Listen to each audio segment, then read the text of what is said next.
Welkom bij deze nieuwe editie van de Cultuurketting. En aan de andere kant van het scherm heb ik Jessie Rateland zitten. Dag Jessie.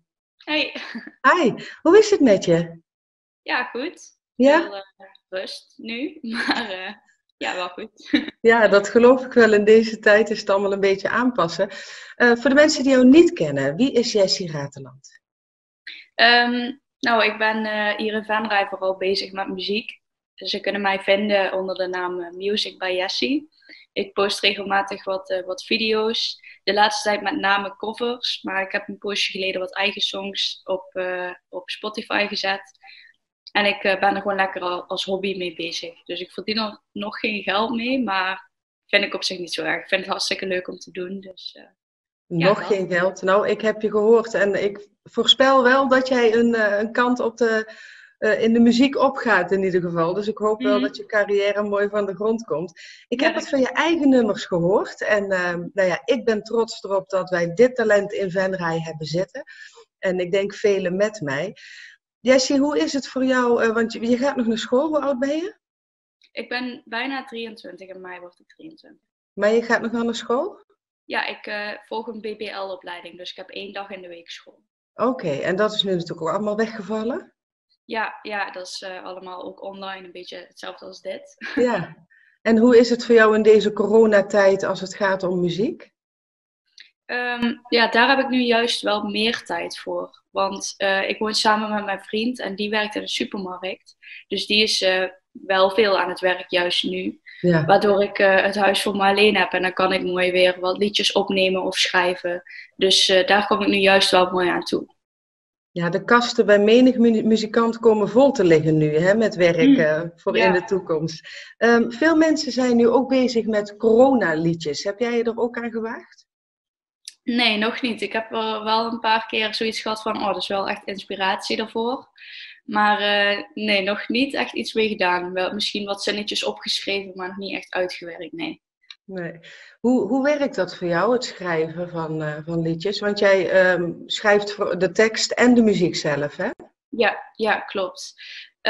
Ik heb een tijdje de muziekopleiding gevolgd. En daar ben ik begonnen met schrijven door gedichten die ik langer geleden had geschreven, om daar muziek onder te zetten.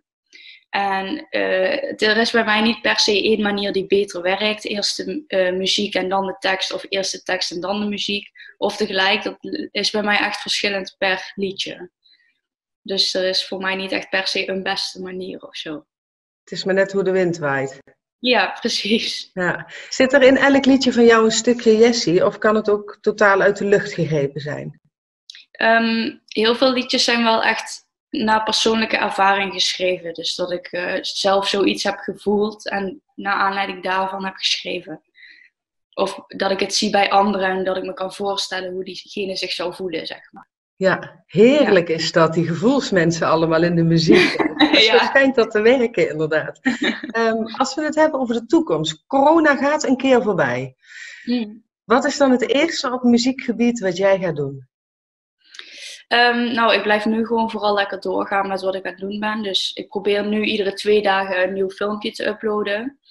En dan wil ik eigenlijk weer oppakken waar ik was gebleven. Mijn laatste optreden voor dit hele gebeuren was in de foyer bij de Schouwburg. Na de voorstelling van Wies. En dat was wat meer op de achtergrond. Wat ik ook hartstikke leuk vind om te doen. En het zat er eigenlijk aan te komen dat ik mee zou doen aan Battle of the Bands in Westerbeek.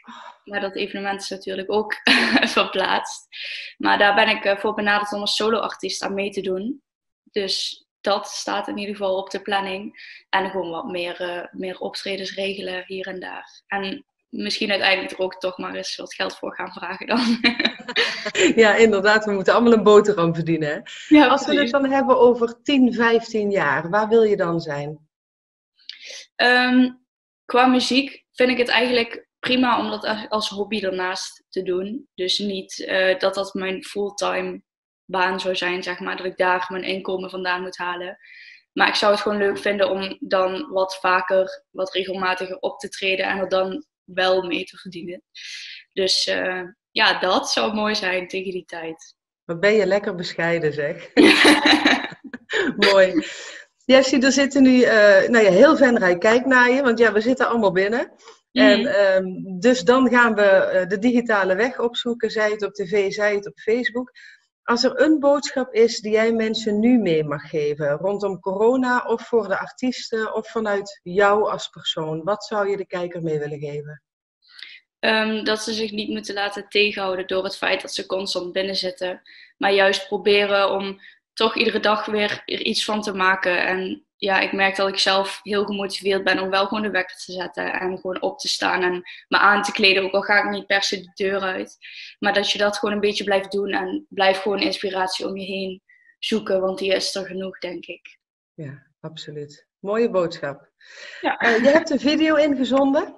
Ja, om klopt. mensen ook even wat vermaak te geven. Is het een eigen nummer? Nee, deze is een cover die ik heb Dat is een opgenomen. cover. Ja. En alle muziek van jou kunnen ze mooi terugkijken op, wat was het? Music for Jessie? Music by Jessie, ja. Music by Jessie. Op Facebook Ja. is dat, hè? Ja, en ook op YouTube en Instagram. Nou, je hoort het. Ga dat vooral zien. En blijf ook kijken naar de cultuurketting. Want zoals Jessie komen er natuurlijk veel meer cultuuraanbieders voorbij. Die hopelijk jou kunnen inspireren. Dit was het voor deze editie alweer. Het gaat snel. En dan wil ik Jessie heel graag vragen om haar eigen video aan te kondigen. En dan zie ik u graag bij de volgende cultuurketting. Hier komt mijn liedje, de cover I Would van Connie Talbot. Never known my hands to shake, never had my heart beat so fast. Finally find the words to say, but I'm scared you won't say them back. Wish that you could read my mind, so you could see what's locked up inside. Could I ask a couple questions before the moment passes us by?